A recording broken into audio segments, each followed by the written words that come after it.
Hello everyone, welcome back to my channel and to some more interesting tales. Yes, you're going to hear snoring in the background. That's Storm. She's a snoring little doggy, I swear. She's so loud. Anyway, the ghost of old Kate Batts, the Bell Witch.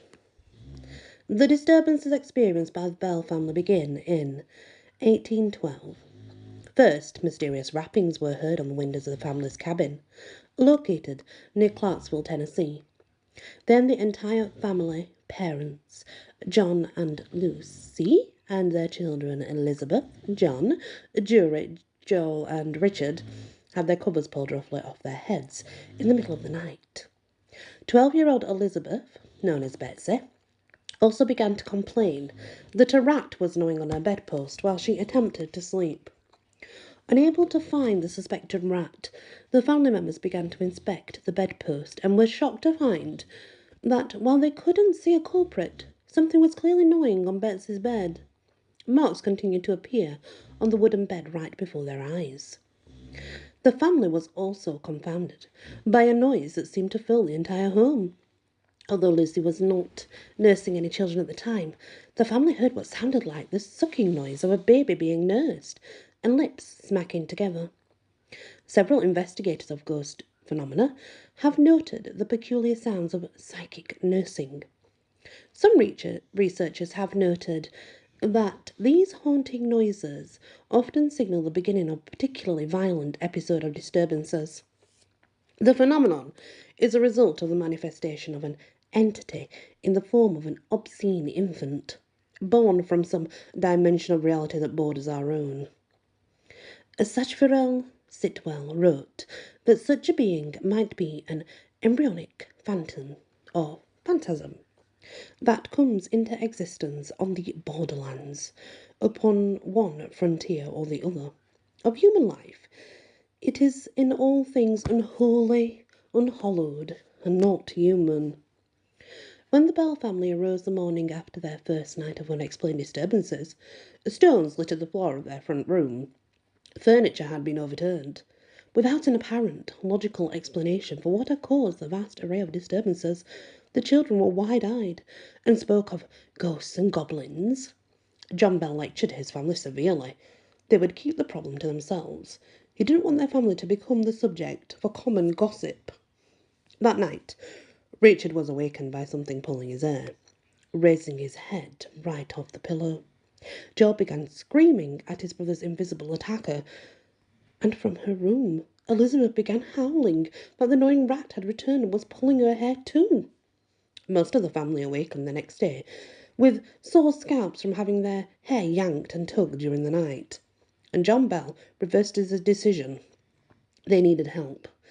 That day he confided in James Johnson, the family's nearest neighbour and closest friend.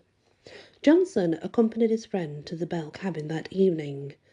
The tale that Bell was told was a strange one, but Johnson knew that John Bell was neither a drinker nor a liar.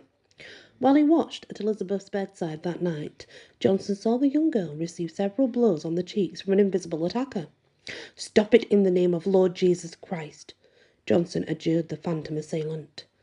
There was no activity from the ghost for several minutes. Then little Betsy's hair received a yank that made her scream in pain. Again Johnson admonished the evil spirit, and released it from the girl's hair.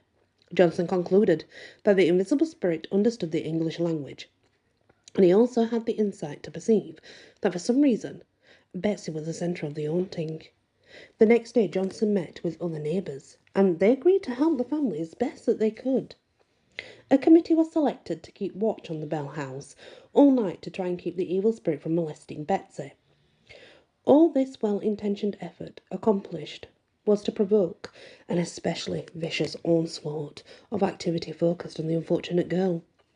A number of neighbours volunteered to have their daughters sleep with Betsy, but the only thing this managed to bring was the other girls being terrorised as well.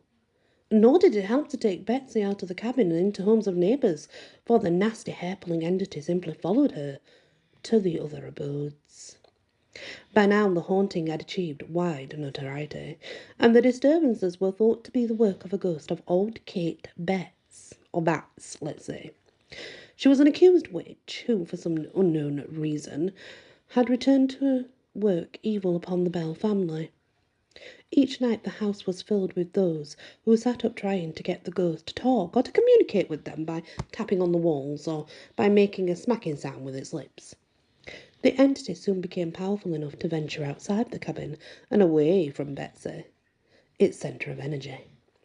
There seems little doubt that somehow the energy of the ghost was able to feed upon the psyches of the believers, and gathered nearly every evening in the Bell home. Neighbours reported seeing lights like candles or lamps moving through the fields, and farmers began to suffer attacks of stones thrown by the Bell Witch. Young boys in the area often played catch with the witch if she happened to throw something at them on their way home from school. Once an observer witnessed several boys suddenly get pelted with sticks that flew from a nearby thicket. The sticks did not strike the boys with much force, and, with a great deal of merriment, the boys gathered up the sticks and tossed them back into the thicket. Once again, the sticks came flying back out. This time the observer cut notches in several of the sticks before the boys returned fire. He testified that he was able to identify his markings when they were thrown back from the thicket. While the witch loved to play with local boys from time to time, she was not at all playful with the scoffers who came to the Bell home, attempting to expose the phenomenon as trickery. Those who stayed the night had the covers jerked off their beds, and some were slapped soundly on the face. The blows were heard distinctly by the Bell family. It sounded like an open palm of a heavy hand striking flesh, one of them noted in a diary. Spiritualists, clergymen, reporters, and obviously curiosity seekers trooped to the Bell farm, tried to get the witch to declare herself and her intentions. Their efforts were finally rewarded when one day the ghost began to speak. At first the witch's voice was only an indistinct babble. Then it evolved into a husky whisper that would only communicate at night, seeming to issue from the shadowy corners of the cabin. Soon after the ghost spoke in full-toned voice, day or night. To put a halt to the accusations of trickery or ventriloquism on the part of Betsy, John Jr.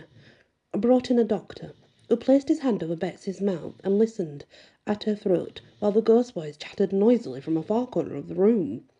The doctor stated firmly that young Betsy was not connected to the sound in any way.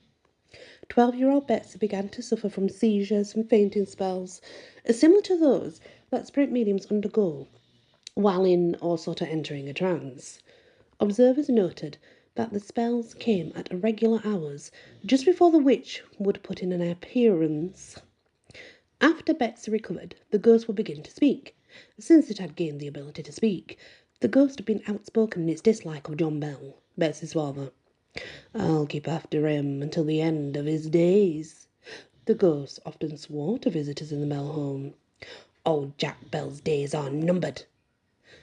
Even before the witch had begun to manifest in the Bell home, by causing the rapping on the windows and undertaking the hair-pulling that so disturbed the family, John Bell had complained of strange pains in his throat. He described it as a feeling like a stick stuck crosswise, punching each side of his jaws. As the visitation of the aggressive ghost continued, Bell was often plagued by a tongue that swelled against his mouth, so that he could neither talk nor eat for 10 or 15 hours. Some researchers have suggested that the onset of John Bell's physical afflictions and his daughter's psychic persecution were no coincidence.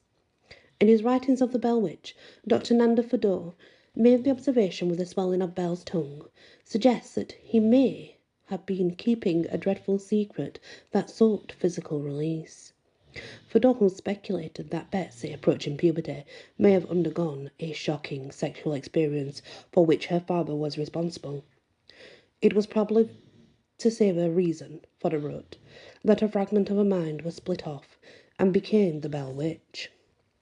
Fodor's theory presents the case of the Bell Witch as an occurrence of poltergeist phenomenon, which may account for the remarkable range and power of the witch.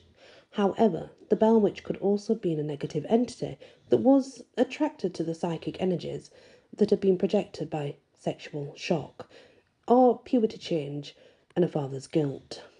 So what exactly was the entity known as the Bell Witch? Where did it come from? When a visitor questioned the witch concerning its identity, it once answered, "I am a spirit who was once very happy, but who has been disturbed and made unhappy. I will remain in this house and worry old Jack Bell until I kill him." Later, the witch declared itself to be a spirit of a Native American warrior, and it sent the family on a wild bone chase to gather up all of its skeletal remains. "If my bones are put back together, I'll be able to rest in peace," the entity lied to them. When the Bell family admitted that they had been able to find any of the bones of the old warrior, the witch cackled and informed them that she was really the ghost of old Batts. Kate Batts had been an eccentric recluse who had been branded with the title of witch by citizens of Clarksville. When the word spread that it was the ghost of old Kate who was haunting the Bells, the entire mystery became much more believable to several doubting neighbours. The Bell home became even more crowded when members of the witch's ghost family moved in with her. 4 nasty entities named Black Dog, Mathematics, Cryptography, and Jerusalem, each speaking in a distinctive voice of its own, made every night a maddening party during their stay with their mother. The sounds of righteous laughter rattled the shingles of the Bell home, and witnesses noted the strong scent of whiskey permeating every room in the house. The Bell Witch was adept at producing odd objects from the air. Once, at one of Mrs. Bell's Bible study groups, the ladies were showered with fresh fruits. Betsy's friends were treated to bananas as one of her birthday parties. Those came from the West Indies, the witch told the delighted girls. "I picked them myself." Although John Bell was the butt of the malicious pranks and the cruel blows, Lucy Bell was looked after solicitously by the witch. Once, when Mrs. Bell was ill, the witch was heard telling Mrs. Bell to hold out her hands. She did as she was asked, and a large quantity of hazelnuts dropped in her palms. "Eat them, poor Lucy," the witch instructed her. "They will do you good." When Lucy Bell weakly protested that she did not have the strength to crack the nuts, the witch volunteered to perform the act on her behalf. Family members and neighbours watched it, wide-eyed in awe, as the nuts cracked open and the meat was sorted from the shells. Besides the materialization of fruits and nuts, the witch was also adept at producing pins and needles. Lucy Bell was provided with enough pins to supply the entire country, but sometimes the witch would impishly hide them in bedclothes or in chair cushions, with their points out to jab an unsuspecting victim. Betsy's favourite brother, John Jr., was the only member of the family besides Lucy to receive decent treatment from the witch. He could even talk back to the witch and get away with it. Yeah, he got away with the sass. On the other hand, Joel and Richard were often whipped unmercifully by the ghost, and Drury was so frightened of the witch that he never married, fearing that the entity might someday return and single out his own family for particular attention. While other members of the family may have feared the witch, Elizabeth and her father received the brunt of the witch's ill nature. Besides the physical acts that injured Betsy's body, her life was also greatly affected by the witch. The cruelest example of the hold the witch had over Betsy's life was how it forced the termination of her engagement to Joshua Gardner, also spelled Gardiner, in some sources. The entity protested so violently when the engagement was announced that it begged John Jr. to help break it up. The witch warned Betsy that she would never know a day of happiness if she married Joshua. The witch screamed at Joshua whenever he entered the Bell home, and embarrassed both young people by shouting obscenities about them in front of their friends. Richard Bell noted in his diary that the vile devil never ceased to torment Betsy. The witch insulted her modesty, stuck pins in her body, pinched and bruised her flesh, slapped her cheeks, dishevelled and tangled her hair. Frank Miles, a close friend of the Bell family, learned of the witch's objection to Betsy's engagement and vowed to stand up to the evil spirit on her behalf. According to the family members who witnessed the duel, Miles challenged the witch to take any form it desired, and he would take it on. He made motions in the air as if warming up for a wrestling or boxing match, Just let me get a hold of you, and we'll soon send you packing, Miles roared. I'm not afraid of an invisible windbag. Suddenly, Miles's head jerked backwards, as if a solid slap had stung his cheeks. He put up his forearms to block a series of facial blows, then dropped his guard when he received a vicious punch into the stomach. He slumped against the wall, desperately shaking his head to recover his senses. As an elderly woman in her 80s, Elizabeth still remembered how the dear man Miles had fairly shook the house, stamping on the floor, swearing terribly, in an attempt to drive the spirit out of her life. "Be gone!" The Bell family heard the witch's voice warn their courageous friend, "or I'll knock your block off." Reluctantly, Miles picked up his hat and coat. A man couldn't fight an enemy he wasn't able to see. Although the valiant Miles had been pummelled into submission by the witch, others were still willing to stand up to the notorious witch. Word reached John Bell's old friend, General Andrew Jackson, none other than Old Hickory himself, that a malignant spirit was interfering in the course of Betsy and Joshua's true love. At the urging of his wife, Jackson set out for the Bell farm in the company of several servants and both professional witch layers, as they're witch hunters, and ghost layers, which were ghost hunters. Along the way, the party picked up a number of other rugged individuals who swore that they could handle the Bell witch. As the Jackson party neared the Bell farm, Jackson's driver was startled when the wheels of the General's coach suddenly froze and would not budge. Jackson ordered the men to put their backs to the coach in an attempt to move it. But when the combined strength of man and horses could not make the wheels budge an inch, the General began to suspect that something other than natural forces were at work. Cackling laughter from a nearby bush alerted the ghost hunters to the presence of the Bell Witch. The entity welcomed the party to its domain, then uttered a command that unfroze the wheels of the coach. The General and his men had lost the element of surprise. The witch knew they were coming. That night, in spite of their previous boasts of easy conquest, both the witch layers and the ghost layers fled in terror when the witch attacked them. According to accounts of the incident, General Jackson told John Bell that fighting the witch was tougher than having to face the British at the Battle of New Orleans. Although Jackson had planned to stay until the ghost had been faced down, he decided to leave with his men because his little army of ghost chasers had suffered enough. With the decisive defeat of her champions, Betsy had no choice other than to give in to the witch's demands and break her engagement with Joshua Gardner. On the night Betsy returned the engagement ring, the witch's laughter could be heard ringing triumphantly from every room in the house. With Betsy's marriage plans terminated, the ghost began again to congregate its energy on the destruction of John Bell. Richard was walking with his father when John Bell collapsed into a sort of a convulsing heap. Young Richard was terrified by the agonies that beset his father. He later wrote that his facial contortions were so hideous that they seemed to transform into a very demon to swallow me up. John Bell was brought home to his bed, where he lay for several days in a very weakened condition. Even during the man's illness, the cruel entity would not leave him in peace. Rather, it continued to torment him by slapping his face and throwing his legs into the air. On the morning of December 19th, 1820, John Bell lapsed into a deep stupor. John Jr. went quickly to the medicine cabinet to obtain his father's known prescription, but in its place he found a smoky-looking vial, which was about 1/3 full of dark-coloured liquid. The witch cackled that it was no use to try to revive old Jack. She had him at last. John Bell never woke again.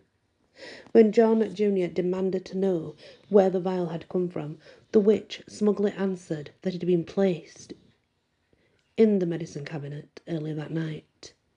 I gave old Jack a big dose of it while he was asleep. I fixed him, the entity laughed. John Jr. sent for a doctor. When the physician arrived, he asked one of the boys to fetch a cat from the barn. While John Jr. held the cat, the doctor dipped a straw into the dark vial and wiped it on the animal's tongue. The cat jumped into the air, whirled about the floor, and died. Very quick. The witch sang bawdy songs, all during John Bell's funeral, and annoyed the assembled mourners with the sounds of crude celebration throughout the man's last rites. After the death of John Bell, the witch behaved much better toward Betsy. It never again inflicted pain upon her, and even began to address her in terms of endearment. The psychic energy that had nurtured the ghost appeared to be waning. During the rest of the winter of 1820 and on into the spring of 1821, the manifestations decreased steadily. Then one night, after an evening meal, a large ball of smoke appeared to roll down from the chimney of the fireplace out into the room. As it exploded, a voice told the family, "I'm going now. I will be gone for 7 years." By 1828, Betsy had entered into a successful marriage. Dr. John had married and farmed land of his own. Only Mrs. Bell, Joel, and Richard remained on the farm. When the ghost returned to haunt the family that year, as promised, the disturbances it created consisted mostly of elementary pranks, rapping, scratchings, pulling covers off beds. The members of the Bell family living in the cabin agreed to ignore the unwanted guest. Their psychology worked, and the witch left them after 2 weeks of pestering them for attention. The entity sought out John Jr. and told him that it would return to one of his descendants in 100 years and 7. Dr. Charles Bailey Bell should have been the recipient of the witch's unwelcome return, but Dr. Bell and his family survived the year 1935 without hearing the slightest unexplained scratch or rapping or anything. Dr. Bell wrote the official record of the mysterious disturbances endured by his ancestors in the Bell Witch, a mysterious spirit. Dr. Bell noted the precognitive powers of the witch in the series of wonderful things and prophecies that the entity revealed to his grandfather, John Bell Jr.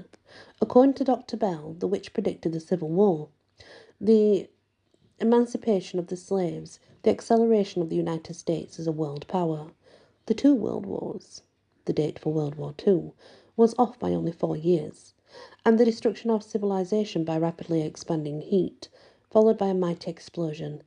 The final prediction the witch provided was that the world as we knew it would end. The witch provided no date for this to occur. By the beginning of the 21st century, a private trust owned the land, and the Bell family's abandoned cabin stands. Visitors were not welcome to explore the property. The only site associated with the Bell Witch that remains open to the public is the nearby Bell Witch Cave. And there we have the mysterious Bell Witch haunting. There's lots of theories out there regarding the Bell Witch. Was she even a witch? Was it even all that? Of course, you do the research and you decide. Many blessings.